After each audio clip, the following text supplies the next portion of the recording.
Kia ora, ਨਮਸਕਾਰ ਆਦਾਬ ਸਾਰੇ ਹੀ ਮਿੱਤਰ ਪਿਆਰਿਆਂ ਨੂੰ ਇੱਕ ਵਾਰ ਫੇਰ ਵੈਲਕਮ ਬੈਕ ਰੇਡੀਓ ਸਪਾਈਸ ਦੇ ਇਸ ਵਿਸ਼ੇਸ਼ ਪ੍ਰਸਾਰਣ ਦੇ ਵਿੱਚ ਜਿਵੇਂ ਤੁਹਾਡੇ ਨਾਲ ਅਸੀਂ ਪ੍ਰੋਮਿਸ ਕੀਤਾ ਸੀ ਕਿ ਪੂਜਾ ਸੁੰਦਰ ਸਾਡੇ ਨਾਲ ਹੋ ਜਾਣਗੇ D&S ਲਾਅ ਫਰਮ ਤੋਂ ਜਿਹੜੇ ਕਿ ਬਹੁਤ ਵੱਡਾ ਕੰਮ ਇਹਨਾਂ ਨੇ ਕੀਤਾ ਔਰ ਚਰਚਾ ਦੇ ਵਿੱਚ ਹੈ ਮੀਡੀਆ ਦੇ ਵਿੱਚ ਜਿਹੜੀ ਰਿਲੀਜ਼ ਆਈ ਸੀ ਉਸ ਨੂੰ ਜਿੱਥੇ ਅਸੀਂ ਫੇਸਬੁੱਕ ਦੇ ਉੱਤੇ ਸਾਂਝਾ ਕੀਤਾ ਸੀ ਪੂਜਾ ਸੁੰਦਰ ਆਪਣੀ ਗੱਲਬਾਤ ਜਿਹੜੀ ਹੈ ਉਹ ਇੰਗਲਿਸ਼ ਜ਼ਬਾਨ ਦੇ ਵਿੱਚ ਕਰਨਗੇ ਲੇਕਿਨ ਉਸ ਨੂੰ ਪੰਜਾਬੀ ਤੇ ਹਿੰਦੀ ਦੇ ਵਿੱਚ ਅਸੀਂ ਟਰਾਂਸਲੇਟ ਕਰਕੇ ਤੁਹਾਡੇ ਤੱਕ ਜ਼ਰੂਰ ਹਾਜ਼ਰ ਕਰਦੇ ਚੱਲਾਂਗੇ ਰੇਡੀਓ ਸਪਾਈਸ ਦੇ ਫੇਸਬੁੱਕ ਪੇਜ ਉੱਤੇ ਜਿਹੜੇ ਵੀ ਮਿੱਤਰ ਪਿਆਰੇ ਸਾਡੇ ਨਾਲ ਜੁੜੇ ਹੋਏ ਨੇ ਉਹਨਾਂ ਨੂੰ ਇਹ ਵੀ ਬੇਨਤੀ ਕਰਦੇ ਹਾਂ ਕਿ ਤੁਸੀਂ ਇਸ ਵੀਡੀਓ ਨੂੰ ਵੱਧ ਤੋਂ ਵੱਧ ਚੱਲਦੀ ਹੋਈ ਵੀਡੀਓ ਨੂੰ ਜੇਕਰ ਸ਼ੇਅਰ ਕਰ ਸਕੋਗੇ ਤੇ ਵੱਧ ਤੋਂ ਵੱਧ ਲੋਕਾਂ ਤੱਕ ਇਹ ਜਾਣਕਾਰੀ ਜਿਹੜੀ ਹੈ ਉਸ ਨੂੰ ਪਹੁੰਚਾਉਣ ਦੇ ਵਿੱਚ ਅਸੀਂ ਸਮਰੱਥ ਰਹਾਂਗੇ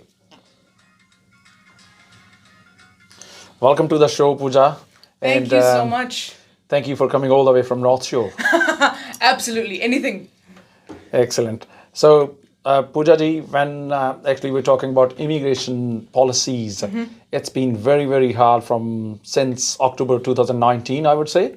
So, what is your take on immigration policies at the moment in New Zealand, if you look at those policies as a New Zealander, not as a lawyer? Okay, so there are a few different things, right? I mean, if we're taking into account COVID, it's made everything so much harder for everyone. Yes. But if we're not looking at COVID, the policies have been getting more and more difficult as time goes on. Okay. One thing in particular that we've been interested in has been the partnership category or the partnership policy. And that's what the basis of these cases that we filed in the High Court yesterday actually is. Yep. So our client has a partner who lives overseas, much like I'm sure a lot of the viewers. Okay. And him and his partner are not able to live together. Okay. And again, look, I'm from a cultural background where I wasn't allowed to live together with my husband before we got married. Yes. And if one of us were overseas, we'd be separated right now. Yes. Just like our client. So he's separated because his partner comes from a culture that doesn't allow them to live together. Therefore, they're separated. And so I know there are a lot of others out there as well. And so we want to say that the minister... Also, what we've argued essentially is that the minister has not taken into account the family unity obligations placed on him by international conventions that New Zealand has signed up to and said that we'll look into. And so if he'd considered them, we're saying that he may have come to a different decision. Yep. And the other thing is that we're saying that his decisions discriminate on the basis of ethnic origin, on the basis of religion, on the basis of gender identity and sexual orientation. So there are lots of cultures that don't allow people to live together before marriage, live together at all, depending on their own society. In general, as a registered lawyer in this country, do you think this is inhuman? I would say that what we're looking at, in fact, is to see whether it's reasonable in the given circumstances. And that's what we're hoping the courts will make a decision on. I think it's incredibly tragic that we've got so many people separated. Yep. Especially when New Zealand has said that, look, we will ensure that there's no arbitrary interference to family unity. Yes. And so what the court has to make a decision on is to see whether this interference is reasonable or not, given the pandemic. And I think the longer this goes on for, the harder and the more difficult it becomes for everyone. Definitely. And the less sympathetic everyone will be towards the pandemic. Before we go to this particular case by a private individual, Professor Michael John Fitbrock of Auckland, do you think what precisely you ask for when you're looking at the immigration policies at the moment for partnership? What will you ask for precisely? Look, the biggest thing for me is the living together aspect. It's not just about this case. Right. For me, it's always been about the living together aspect because it separates so many people of my culture, right? I empathize with everyone going through this. Yes.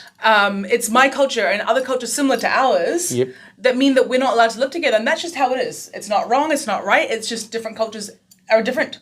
And I think that what we need to ensure that Immigration New Zealand and the government really does is look at other cultures. And make sure that they take them into account when drafting policies. And the partnership policy is one of those that's so important at the moment. Yes, agreed. In the meantime, when we talk about Professor Michael John Fitbrock of Auckland, how did he contact you? When did he came into your contact and what he was up to? So Michael and his partner, Michael's partner made an application for a partnership-based visa, as a lot of clients do, about a couple of years ago now. Okay. They had to go back and forth with Immigration New Zealand, giving them as much evidence as they possibly could to say, hey, look, we are in a genuine and stable relationship. Yes, we're not living together right now, but it's because we can't. Michael works here. His partner was studying overseas. Yes. It's a classic story. Yes. Right? And so they took a long time, got immigration to recognize that they were in a genuine and stable relationship. And they said, fine, you're not living together. let's think about issuing you with a GVV or a general visitor's visa, which is what they started doing kind of near the end of 2019 properly. That's right. And also, one thing to note is that near the end of 2019, immigration came out and said, look, if you're not living together with your partner, if you know that you won't meet these requirements, apply for a GVV, apply for a general visitor's visa. Yep. We'll consider that and we'll Yep. make visiting family a lawful purpose. So a lot of people did that as well. And they are going to get their applications lapsed soon, as per the decision a couple of weeks ago. Michael and his partner will potentially have their application lapsed as well. But Yep. in addition, because of COVID, because of the pandemic, Yep. immigration can't process GVVs. They can't process these applications. And Yep. so Yep. even though Michael and his partner are in a genuine and That's a stable general relationship, reply to everyone, actually. yeah, it's pretty much to anyone. Yep. Yeah, because even though immigration has said, yeah, we believe you, you're in a genuine and stable relationship, That's it. they said, sorry, we still can't let you in. That's it. And this affects so many of our nurses, so many of our essential workers. Yes. There are people from all through the walks of life that this affects. And they are struggling. Exactly. Even onshore applicants, if you're looking at the offshore applicants, looking at the demographic setup of our social structure in this beautiful country of long white cloud named Aotearoa, when you're looking at the real side of the picture, you got 2013 or 14 different ethnic communities living together in the society. And when you're looking at the GDP, they do believe that we are contributing 10% of GDP of this nation. And at the end of the day, that's what you get. So what is your take on this? I mean, we are the main contributors to the economy of this nation. And on other hand, the government don't want to allow us. Yeah, I look, from my side, I think that any decision that's made must consider other cultures. Of course. Must consider other cultures. You must have not just a Western lens Yep. on any policies or any decisions that are made. Well said. And also ensure that the obligations that we've signed up to, that we look at and ensure that we don't interfere with any rights under them. Yep. As you mentioned, do you think this is discriminatory? I think the policy can be discriminatory Okay. because it doesn't allow people to live together. Or sorry, certain societies don't allow people to live together. And so the policy doesn't recognize that at the moment and doesn't allow people to enter the country. So what are the other factors they fail to consider in this case, particularly with Michael? So there are 3 international conventions that we've generally cited. Yep. So it's the International Covenant on Civil and Political Rights, the Convention for the Rights of the Child, and the ICESCR, which looks at social and economic rights. And so we've said that there are 2 main things: rights Yep. of the child, family unity. You're Okay. separated over borders, that's not a unified family. Right. Do you think the ethnic media actually, they consider this news or this decision or this case on priority basis, but looking at the national media, do you think they're giving enough attention to these cases at all? We're hoping so. We've seen some people pick up and call us and ask Michael about what's going on. Yep. And because we've written in our pleading, so we've written to the court that we think it's discriminatory as well, I hope that a lot of other people pick it up as well. And I think it's about getting that out there because I don't think a lot of New Zealanders or a lot of people actually understand exactly what's going on. And it's about getting it out there. Looking at the history, Pooja, when our ancestors were in the country in 1920s, when White League formed and then Central Indian Association, they have struggled a lot to got their human rights back. As a New Zealander, I think the time is actually exactly same after more than 111 years. So we have to struggle again. Looking at the democratic setup of the country, what are your suggestions? How do we can actually fight? I think things are a little bit better than 100 years, or I hope so by now. I think right now, what we're doing, I think getting in touch, let us know, honestly, if you're one of those people that made a GVV application because you were told to in 2019, Yep. I would love to hear from you. So would my business partner, Stuart. We'd love to hear from you, see if you can contribute to what we're doing at the moment as well. Yep. I think it's about, one, get that information out there. Talk to people talk to the media, talk to lawyers, talk to groups, talk to organizers, get that information out there so it's not just a small amount of our community or other communities who know. We want to spread that word. Yeah. So for this, let's capitalize on this. Let's get As a many people migrant, possible. what are your expectations for the political lobbying?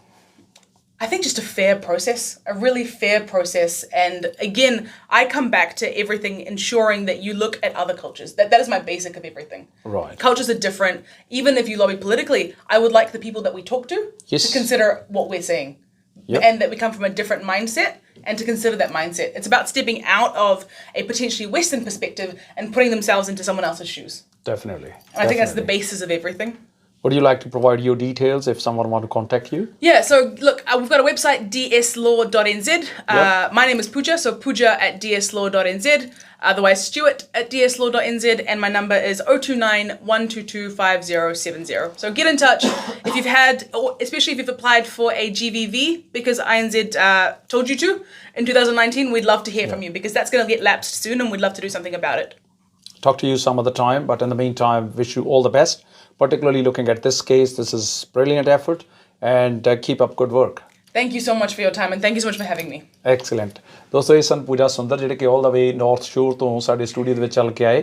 ਅਸੀਂ ਪਾਪਾ ਟੋਏ ਟੋਏ ਯਾਨੀ ਕਿ south Auckland ਦੇ ਵਿੱਚ ਸਥਿਤ ਹਾਂ, ਲੇਕਿਨ ਇਹਨਾਂ ਨੇ ਆਪਣੀ ਗੱਲਬਾਤ ਜਿਹੜੀ ਹੈ, ਮੈਂ ਇਸ ਤੋਂ ਪਹਿਲਾਂ ਕਿ ਅਗਲੀ ਜਿਹੜੀ ਕੇਸ ਦੀ ਚਰਚਾ ਕਰਾਂ, ਮੈਂ ਇਹ ਦੱਸ ਦੇਣਾ ਜ਼ਰੂਰੀ ਸਮਝਦਾ, ਪੂਜਾ ਖੁਦ ਵੀ ਇੱਕ ਮਾਈਗਰੈਂਟ ਨੇ ਔਰ ਤਮਿਲ ਭਾਸ਼ਾ ਦੇ ਵਿੱਚ ਪੂਰੀ ਤਰ੍ਹਾਂ ਫਲੂਐਂਟ ਨੇ। ਇਹਨਾਂ ਦੇ ਪਰਿਵਾਰ ਦੇ ਵਿੱਚ ਇਹਨਾਂ ਦਾ ਪਿਛੋਕੜ ਜਿਹੜਾ ਉਹ ਚੰਡੀਗੜ੍ਹ ਦੇ ਨਾਲ ਵੀ ਕੁਛ ਹੱਦ ਤੱਕ ਜੁੜਦਾ ਰਿਹਾ, ਜਿਸ ਕਰਕੇ ਅੱਜ ਜਦੋਂ ਮਾਈਗਰੈਂਟ ਕਮਿਊਨਿਟੀ ਦੀ ਗੱਲ ਚੱਲਦੀ ਹੈ ਤੇ ਪੂਜਾ ਹੁਣਾਂ ਨੇ ਇੱਕ ਰਜਿਸਟਰਡ ਲਾਇਰ ਹੋਣ ਦੇ ਨਾਤੇ ਹੀ ਨਹੀਂ, ਬਲਕਿ ਮਨੁੱਖੀ ਅਧਿਕਾਰਾਂ ਦੇ ਨਾਤੇ ਵੀ ਇਸ ਗੱਲ ਦੀ ਆਵਾਜ਼ ਬੁਲੰਦ ਕਰਨ ਦੀ ਪੂਰੀ ਕੋਸ਼ਿਸ਼ ਕੀਤੀ ਹੈ। ਮੈਂ ਉਮੀਦ ਕਰਦਾ ਕਿ ਪੂਜਾ ਜੀ ਨਾਲ ਤੁਸੀਂ ਰਾਬਤੇ ਵਿੱਚ ਰਹਿਣਾ ਹੋਵੇ, ਅਤੇ ਅਸੀਂ ਇਸ ਇੰਟਰਵਿਊ ਤੋਂ ਤੁਰੰਤ ਬਾਅਦ ਜਦੋਂ ਇਸ ਵੀਡੀਓ ਨੂੰ ਸ਼ੇਅਰ ਕਰਾਂਗੇ, ਉਹਨਾਂ ਦੀਆਂ ਡਿਟੇਲਸ, ਉਹਨਾਂ ਨੂੰ ਕੰਟੈਕਟ ਕਰਨ ਦੀ ਸਾਰੀ ਜਿਹੜੀ ਚਰਚਾ ਉਹ ਉੱਥੇ ਜ਼ਰੂਰ ਤੁਹਾਡੇ ਨਾਲ ਸ਼ੇਅਰ ਕਰਾਂਗੇ। ਫੇਸਬੁੱਕ ਦੇ ਉੱਤੇ ਸਾਡਾ ਸਾਥ ਦੇਣ ਦੇ ਲਈ ਤੁਹਾਡਾ ਬਹੁਤ ਬਹੁਤ ਸ਼ੁਕਰੀਆ। Thank you once again Pooja, will we keep in touch. Thank you very much. ਸ਼ੁਕਰੀਆ।